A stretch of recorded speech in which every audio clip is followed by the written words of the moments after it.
आज का दंगल रोजगार के कानून पर चल रही सियासी जोर आजमाइश को लेकर है। 20 साल पहले बने नरेगा कानून को मोदी सरकार खत्म करके नया जी राम जी कानून बनाने जा रही है और लोकसभा में आज ही यह बिल पारित होने वाला है। उससे थोड़ी देर पहले उस पर बहस भी शुरू हो जाएगी लोकसभा के भीतर। उससे पहले 6 घंटे की चर्चा रखी है जो थोड़ी देर में शुरू हो जाएगी। इस विधेयक पर चर्चा हंगामेदार होने की उम्मीद की जा रही है क्योंकि विपक्ष ने पहले ही दिन इस कानून में से महात्मा गांधी का नाम हटाने और राज्यों के सिर पर 40% का बोझ डालने का विरोध कर रहा है।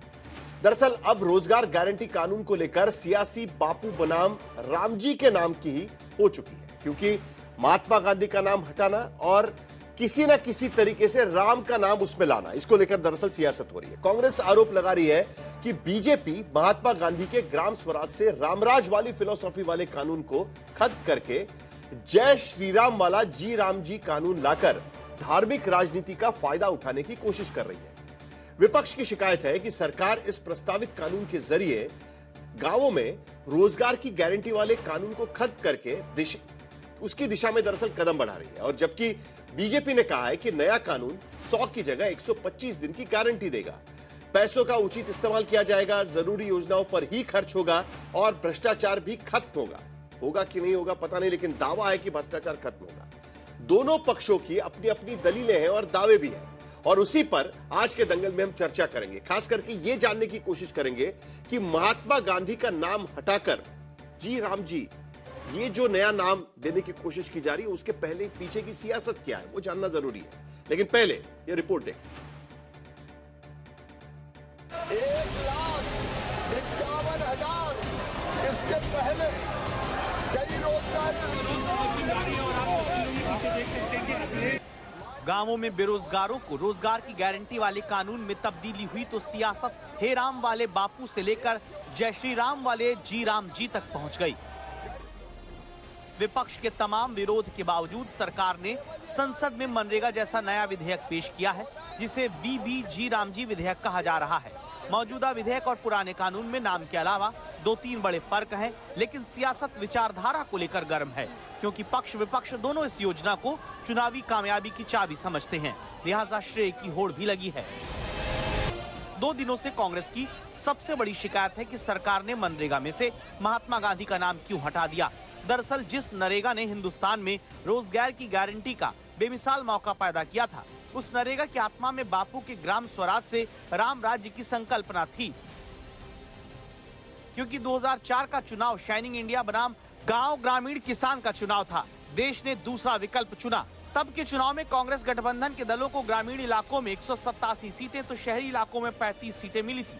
अकेली कांग्रेस को गांवों में 23.9% और शहरों में 30.9% वोट मिले थे। चुनाव बाद जब यूपीए बना और कॉमन मिनिमम प्रोग्राम के तहत गांवों में रोजगार की गारंटी को 2005 में नरेगा कानून की शक्ल दी गई तो शुरुआती तौर पर देश के चुनिंदा 200 जिलों में ये लागू हुआ था। तब 2006-07 में इस योजना पर केवल 881 करोड़ रुपए खर्च हुए जिसमें औसत हर जिले के हिस्से 4 करोड़ 40 लाख रुपए आए। तब मजदूरी भी महज 65 रुपए थी, लेकिन 1 साल के अंदर ही सरकार को इसके असर का अंदाजा लग गया। 2007-08 में सरकार ने नरेगा पर 12,057 करोड़ रुपए खर्च किए क्योंकि फिर पूरे देश में योजना लागू हो रही थी और मजदूरी भी 75 रुपए हो चुकी थी। फिर 2008-2009 में खर्च करीब उससे भी 2 गुना यानी 27,251 करोड़ रुपए किया गया और मजदूरी बढ़कर 84 रुपए हो गई थी। महज 3 साल के अंदर नरेगा पर 40 गुना खर्च बढ़ा दिया गया। इस बीच चुनाव हुए और नरेगा ने चुनावी कमाल करके दिखाया। कांग्रेस का गांवों में वोट प्रतिशत 23.9% से बढ़कर 26.9% हुआ, जबकि शहरों में भी 30.9% से बढ़कर 31.7% वोट मिले।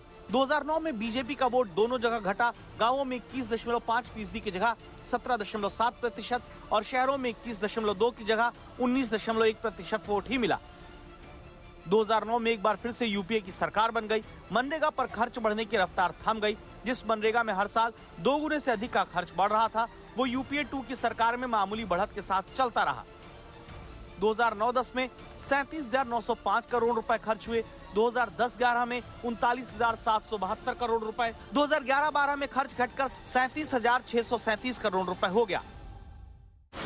इस बीच देश में यूपीए 2 के खिलाफ भ्रष्टाचार के आरोपों की झड़ी लगने लगी। सीएजी के खुलासों रिपोर्ट्स के हवाले से आए दिन नए घोटालों का पर्दाफाश हो रहा था और ऐसे ही घोटालों का पर्दाफाश मनरेगा में भी हुआ। सीएजी ने अप्रैल 2008 में रिपोर्ट जारी की तो पता चला कि मनरेगा बदइंतजामी और भ्रष्टाचार की भेंट चढ़ रहा है। जरूरी अधिकारी तक नियुक्त नहीं किए जा रहे। तब 19 राज्यों ने सर्वे किए गए 70% ब्लॉकों में मनरेगा के अफसर की तैनाती तक नहीं की गई थी। सीएजी ने 513 ग्राम पंचायत के सर्वे में तब पाया था कि 52% पंचायतों में कोई रोजगार गारंटी सहायक नहीं था। हजारों करोड़ की योजना में खर्च की जा रही रकम भ्रष्टाचार की भेंट चढ़ रही थी। मजदूरों को समय पर मजदूरी नहीं मिल रही थी। मजदूरी में घोटाले हो रहे थे और ऐसे ही घोटाले के आरोप में जब यूपीए की सरकार सत्ता से हट गई तो बीजेपी ने मनरेगा को जोर शोर से आजमाना शुरू किया। 2014-15 में मनरेगा के लिए 67,263 करोड़ रुपए का फंड जारी किया गया, जिसे 2015-16 में बढ़ाकर 77,321 करोड़ रुपए और 2016-17 में बढ़ाकर 95,096 करोड़ रुपए किया गया।